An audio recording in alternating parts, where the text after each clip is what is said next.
Hey there, welcome to Coffee Break Plans. This week's topic is on how to choose a notebook. Now, when I talk about notebooks, I'm not talking about planners or calendars or anything that is pre-printed, dated or undated. Not talking about time management here, I'm talking about plain notebooks. So let's get cracking. I'm going to start with how not to choose a notebook, and I have an example here. Now, as a warning, I have a whole pile of notebooks stacked up to the side here and they could fall over at any time, so just wait for the crash. Here you go. Here's a notebook that I bought, and I will tell you the reason why I bought it. Because it had a pretty cover. And now I'm going to tell you what I've used it for. Nothing. And the reason I've used it for nothing is because it has a really pretty cover. I really liked the look of it. I knew I would like using it. But if it's something pretty, then it's usually something that I'm going to want to use as a keepsake type notebook, and I'm going to get to that. Except it's a spiral bound, which isn't the most stable of bindings. So if I'm going to use it for something like daily journaling, it's going to end up getting bashed around a little bit and probably falling apart somewhat. So that means that it's not really the most ideal binding for that purpose. So I'm like, well, I can't really use it for that. But it kind of leaves me with not really any other use, because if I use it to take notes, I want to recycle the pages later. And yeah, I guess I could keep the cover, but what for? So it's kind of got stuck in a no man's land for quite some time, and I think I've had this for at least 10 years, and I haven't ever used it for anything, so now it just sits there and does nothing. So I'm going to guess that that's how a lot of people pick their notebooks. You like the color, you like the cover, maybe you like the brand, maybe it's really super cute. I saw one the other day with a little cat and a cherry blossom, and it looked really cool, and oh, I wouldn't mind that, but what am I going to use it for? You might like the debossed gold patterning that it has on it. You might have seen someone on YouTube or TikTok with a particular type of notebook, and you're like, right, I'm going to replicate that notebook. What's quite common these days is that it's limited edition. It's the new colors, it's the new season designs, and you know that that retailer is going to discontinue that line next month, and you're never going to get that notebook again, so you better get it now while it's there. It also may have something like bookmark ribbons, it might have a pen loop, it could have an elastic closure, it could have any number of these, what I would call optional extras, that you feel that you really must have, and that notebook has that thing, so you're going to buy that notebook. So what I'm going to argue is none of these reasons should be where you start. They may all feature later on, but the first variable, the one that every other variable depends on, is the purpose. All right, so we're into it now. The first one, the most important one, is the purpose. What are you going to use the notebook for?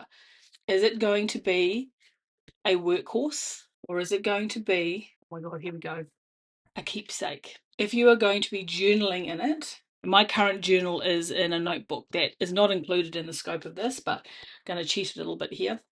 If you're journaling, you are going to want a keepsake. It needs to be higher quality, it needs to have sturdy binding, it needs to have an enjoyable writing experience. It is something permanent. If you are looking at taking work notes, you're looking at a workhorse type notebook. You want something portable, you want it professional looking, and in my case, I really like to use books that you can take apart at the end and recycle all the pages.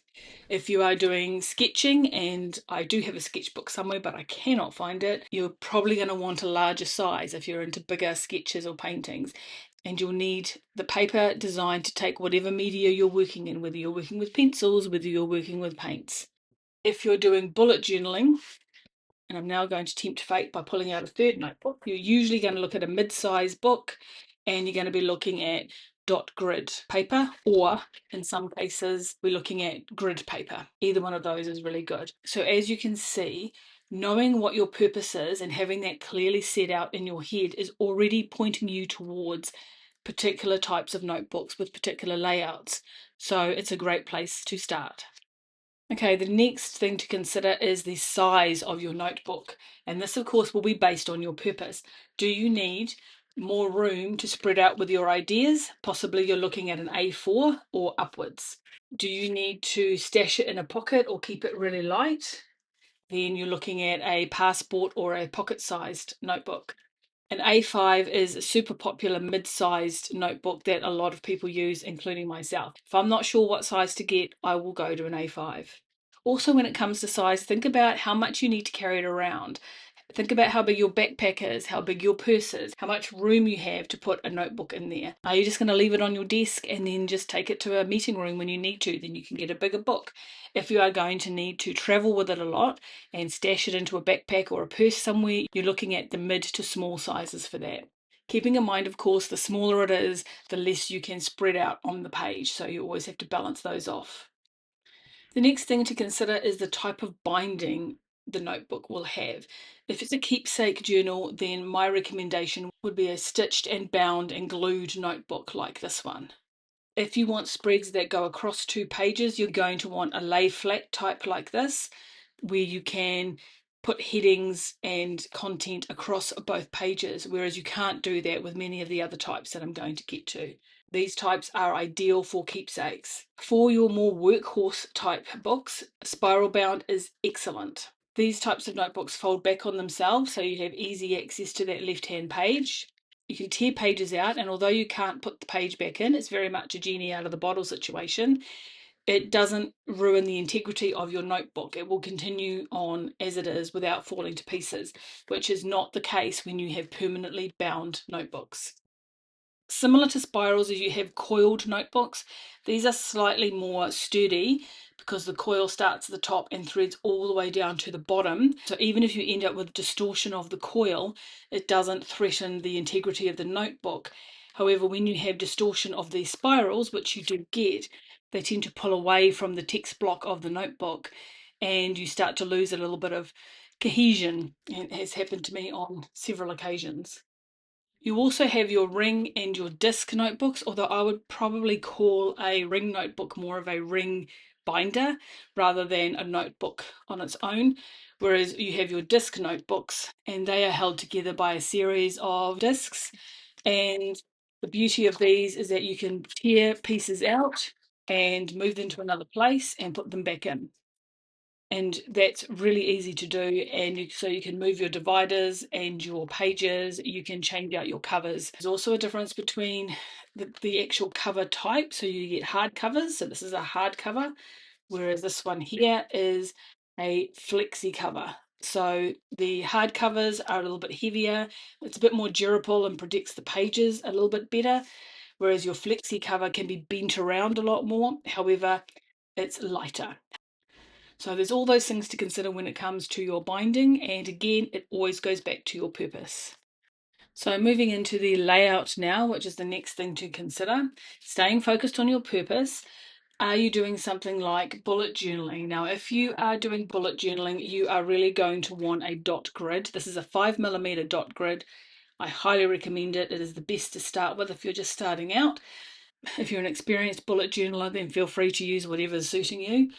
Or you can use a grid for bullet journaling, and that helps you set up all of your spreads. You can use any type of notebook. That is one of the beauties of bullet journaling, but it is a heck of a lot easier with your dot grid or your grid layouts. If you're just doing journaling, and let's go back to this one, which was what my original idea was for this notebook, then lined paper is going to be better. If you're doing art sketches, then a blank page will probably be ideal. If you're doing technical sketches, then you may once again be looking at your grid layouts. It all depends on what you're using it for. Of course, if the purpose of your notebook is going to require a mix of paper, then you're probably looking at a type of binding that will allow several different types of pages in it. So you could have lined, you could also have blank, you could have dot grid, and you could put them in whatever order and wherever you want. Your next variable to consider is the paper quality and the texture of the paper. As always, this depends on your purpose. Better quality means usually thicker, better quality paper, and usually a higher price, and we'll get to that. So again, are you looking at a workhorse or a keepsake? For your workhorses, you're probably looking at a paper weight of just the standard paper weight, which is usually about 80 GSM. And then as soon as you get up above 100, you're looking at the type of paper that's good for fountain pens, paints, and markers. And what we're talking about here are the Archer and Olive notebooks. I think this is 160 GSM. It is really sturdy. It will take paints, watercolors, markers, fountain pens, and there is no ghosting on the other side. There's also specialty papers. So the Tomoe River paper is well known for being very, very thin, but will take a fountain pen. There is a little bit of ghosting on the other side, so if you know you don't like ghosting, then this isn't for you. So what you get with your notebooks with Tomoe River paper, and this is a Sterling ink product, you will get a small notebook with heaps of pages in it, which can really float some people's boats, including mine. Another thing to consider is the texture. Do you like a smooth texture? And this can really elevate your writing. One of the things that I love about doing my journaling in my Sterling ink journal with Tomoe River paper is it's really smooth and it just feels really nice to write on. Daily journaling is more of a ritual than a chore, so I want to enjoy the experience, and that really elevates it. Some people really love toothy pages, and the Erin Condren notebooks and planners. You can't see it on a video, unfortunately, but it is just a little bit rougher texture. Some people love toothy pages, and they will buy Erin Condren notebooks for that paper alone. There's also in consideration of what colour you want your page to be. I've accidentally demonstrated it. Some notebooks will have white pages and some will have cream pages. And some people don't care. I don't care. But to some people it matters a lot. If you are someone who is arty and you're putting a lot of colour down on a page, you're probably going to want to go for a white page. If you're just writing on it, or if you don't care about the cream page, then that's fine. Cream is a lot easier on your eyes when you're using it. It doesn't glare. If you care, you care, and you need to look at this. Otherwise, it probably doesn't matter that much. And the next thing to look at is the price. This is not the least thing to worry about, but it does depend on some of the variables above. So if you have high quality paper, you are probably going to see an increase in price correspondingly. So this is about keepsake versus workhorse. So if you want a high quality notebook to hold together and keep forever and use fountain pens on it, you're probably looking at a higher price notebook, and it's probably justified. If you need a book to scratch notes in and then recycle when you're done, then you stay away from the expensive end and you buy something cheaper, preferably when it's on special. Finally, there are all the little aesthetics and optionals that many of us place on a slightly higher priority. Things like ribbon bookmarks. Archer and Olive always has 2 ribbon bookmarks. They also have an elastic closure, although I accidentally cut through mine. Here, I'll show you on this one. This notebook here is an elastic closure. Things like dividers, those cute pictures, the limited edition designs, these are all optional extras. Now, some of these may be non-negotiables for you, so feel free to move them up the list as you see fit. But I'm going to argue that you can buy notebooks that better suit your purpose, that don't have some of those items, and then you can put those in yourself. For example, the Leuchteurm 1917s don't come with pen loops, but you can buy a pen loop that you stick in yourself. You can make your own ribbon bookmarks. These are the ribbon bookmarks that I've put into my daily journal. This is my daily journal from Sterling ink, which doesn't come with a ribbon bookmark, and I've just sellotaped them in, and they work perfectly fine. If you don't have an elastic closure, you can buy them. So this is an elastic closure with room for a couple of pens, and you can just fit them onto any notebook. Probably not this one because it's not a hardcover, but you have an elastic closure. Or you can just get a piece of elastic and just put it around your book. You can even sellotape it into the back where an elastic closure is normally fastened. But again, like I said, if it's really, really important to you to have those things built into your notebook, by all means, move them up the list. But make sure when you're moving them, you are not seriously compromising what the purpose of the notebook is, all for the sake of having that one little extra thing that you really feel you have to have. So I'm going to give you some examples now. I'm going to give you a couple of where I've got it right and a couple of where I've got them wrong, and this will help you in your own process. So my first one is a work notebook. This is one of my work notebooks. It is a workhorse. I will use it, and then when I'm done, I will undo the binding, I will lift off the covers and the text block, and I will recycle everything. This particular product has been designed to be recyclable. I have to throw the spiral out, there's nothing else I can use that for, but the vast majority of it gets recycled. Now, I need to carry it around from office to office. However, I've since changed bags and I'm finding it easier to use a smaller one like this. So I've switched to an A5 size, which still gives me plenty of room to do all the notes that I need to do, and then fits a little bit easier into the space that I need it to fit into when I'm carrying it around. The spiral binding of workbooks, ideal. Only drawback I have of these is that the spiral binding starts to distort if it's jammed into a bag a lot. But as I was saying, they're easy to use, they're reasonably cheap, and you can recycle everything at the end. When it comes to journaling, and again, I'm cheating slightly because this is a printed planner. When it comes to journaling, it is a keepsake. I will pick it up every single day and write my journal in it. I like the A5. It is my current favorite when it comes to my daily journal. It is a lay flat and it has the stitched permanent binding, so that's going to last a long time. Though I do prefer a lined layout for journaling, I have adapted to this grid. I think it's about a 3.5 mil grid. Paper quality, for many years I didn't really worry about it. I would just write in a ballpoint pen, but sometimes I like to write in a fountain pen. So I do like page weight that will take a fountain pen. I don't care whether it's cream or white, but I do prefer a smoother texture page. I'm not a big fan of toothy paper. When it comes to doing my daily journal, I like to sit down and enjoy it and savor it. Splashing out on a higher quality and of course higher price notebook is worth it to me, and it all balances out and everything is still fit for purpose. So now an example of getting it wrong, and I'm going to talk about my capture notebook. So I have a very small bag that I carry around with me, which pretty much just has my keys, my phone, and my cards. And I like to carry around a pen and a notebook in case I need to write anything down. It's going to be a small size, and I picked the passport size. The binding is stitched because this is something that's going to get bashed around quite a lot.